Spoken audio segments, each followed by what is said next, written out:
दिल के सौदे में। सन 1924 को जुलाई में भारतीय संगीत जगत के सबसे प्रसिद्ध और महानायक थे जिनका जन्म हुआ, मोहम्मद रफ़ी। उन्होंने भारतीय सिनेमा में अपनी मधुर आवाज़ से संगीत को ऊंचाइयों तक पहुंचाया।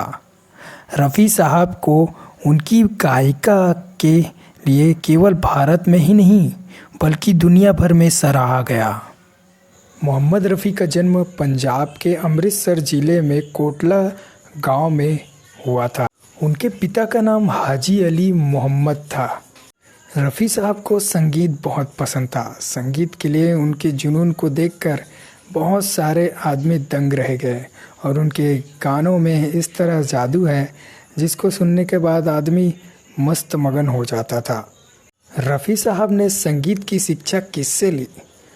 जी हाँ, उन्होंने शिक्षा ली उस्ताद अब्दुल वाहिद से, जो कि उनकी संगीत की प्रारंभिक शिक्षा थी और उन्होंने ही उनको बतौर संगीतकार बनाया। साल था 1940। मोहम्मद रफ़ी ने इस दशक में मुंबई आकर अपने फिल्म उद्योग में अपनी पहली पकड़ की शुरुआत की। उनकी पहली फिल्म गायिका 1944 में फिल्म आई थी गांव की गोरी के लिए उन्हें अवार्ड मिला, लेकिन उन्हें असली पहचान 1947 में आई फिल्म जुगनू के गीत यह बदला वफा से मिली। क्या आपने सोचा है रफ़ी साहब ने अपनी पूरी ज़िंदगी में कितने गाने गाए? जी हाँ, रफ़ी साहब ने पूरे 7000 गाने गाए हैं अपनी पूरी ज़िंदगी में और वह बतौर हिट साबित हुए हैं। और उन्होंने हिंदी के अलावा विदेशी भाषा में भी गाना गाया है। जी हाँ दोस्तों, विदेशी भाषा में ऐसे गाने गाए हैं जिनके बारे में आप बहुत कम ही जानते होंगे। उनकी आवाज़ बिना ऑटो ट्यून के इतनी मधुर थी जिसके लिए उनके हर भाषा के लिए गाना गाना उसके लिए संभव था। जी हाँ दोस्तों, वह बहुत मधुर संगीतकार बने जिनका नाम इतिहास में अमर हो गया।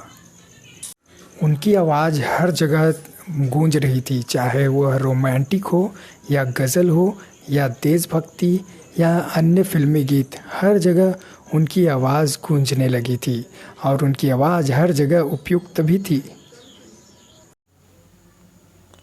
14वीं का चांद हो, 14वीं का चांद 1960 में आई थी। यह ब्लॉकबस्टर रही। क्या हुआ तेरा वादा, इसके बारे में तो आप जानते ही होंगे। क्या हुआ तेरा वादा 1947 में उन्होंने बहुत बड़ी हिट सॉन्ग्स बनाए। प्यार हुआ इकरार हुआ, ए मेरे वतन के लोगों, देशभक्ति गीत। मोहम्मद रफ़ी को राष्ट्रीय और अंतर्राष्ट्रीय दोनों पुरस्कार मिले। उन्हें लिटरली 6 बार फिल्म फेयर अवार्ड और 1 बार राष्ट्रीय पुरस्कार से सम्मानित किया गया था, जो कि अपने आप में बहुत बड़ी बात है। साल था 1967। उन्हें राष्ट्रीय भवन बुलाया गया और भारत रत्न से उनको सम्मानित किया गया, जो कि अपने आप में इतिहास बनाता है। मोहम्मद रफ़ी एक बहुत ही मंझे हुए खिलाड़ी थे। रफ़ी साहब का विवाह 1945 में बिल्किस बानो से हुआ। वे बेहद सरल और विनम्र स्वभाव के व्यक्ति थे। संगीत के प्रति उनका समर्पण अद्वितीय था। दिन था 31 जुलाई का और साल आया 1980 का। उसी साल ये साल बहुत मनहूस साल मानी जाती है क्योंकि उसी दिन मोहम्मद रफ़ी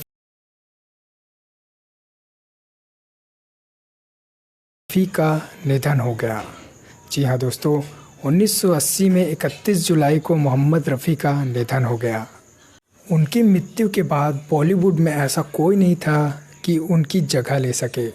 उनकी कैसेट ऐसे बिकती थी जिस तरह पानी में गंगा बहता हो। दोस्तों, वह एक ऐसा व्यक्तित्व का था जिससे बॉलीवुड में ना होने से उनके बॉलीवुड को बहुत बड़ी क्षति पहुंची थी। मोहम्मद रफ़ी आज भी अपने गानों के माध्यम से लाखों दिलों की में जीवित हैं। उनकी आवाज़ भारतीय संगीत प्रेमियों के लिए हमेशा प्रेरणा का स्रोत रहेगी। मोहम्मद रफ़ी का जीवन सिर्फ सफलता और मधुर गीतों का नहीं था, बल्कि इनमें कठिनाइयों और संघर्ष की एक गहरी कहानी छिपी हुई है। उनकी सफलता के पीछे उनकी अथक मेहनत, समर्पण और संघर्ष का एक बड़ा योगदान है। मोहम्मद रफ़ी का जन्म 24 दिसंबर 1924 को पंजाब के एक छोटे से गांव में कोटाला सुल्तान सिंह में हुआ। उनका परिवार सामान्य आर्थिक स्थिति में था। बचपन में ही उन्हें संगीत का शौक़ लग गया था, लेकिन उनके परिवार में संगीत को करियर के रूप में नहीं देखा जाता था। अपनाने का कोई रिवाज भी नहीं था कि इसके बावजूद रफ़ी ने अपने संगीत यात्रा की शुरुआत की।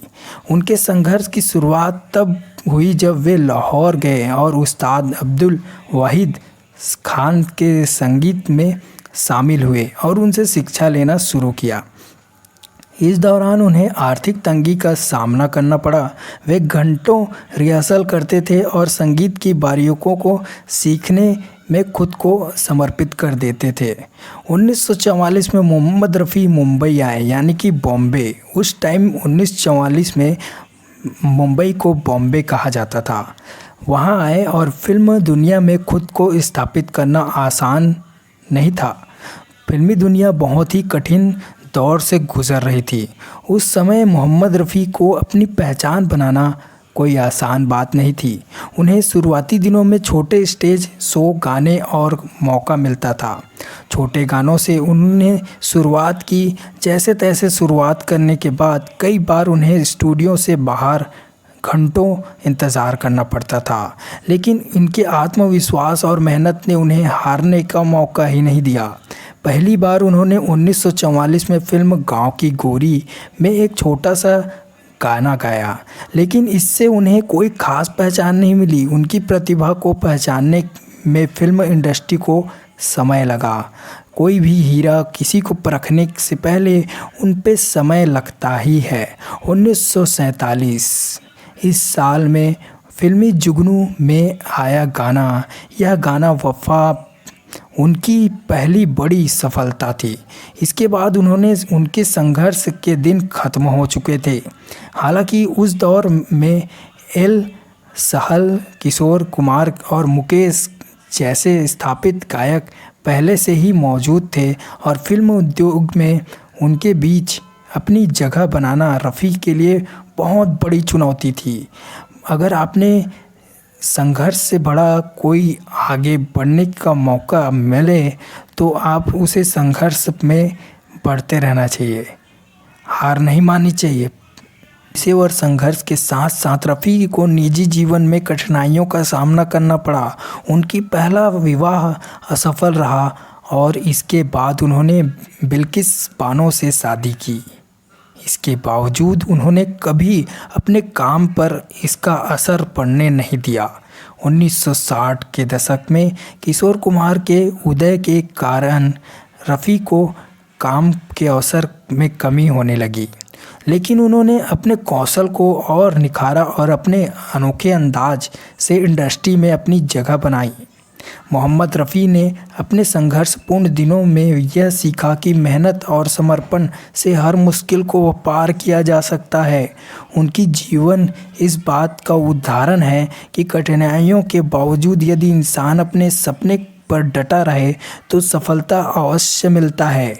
उनकी विनम्रता और संगीत के प्रति समर्पण ने उन्हें न केवल एक महान गायक बनाया, बल्कि लाखों दिलों और लाखों लोगों के जगह बनाई।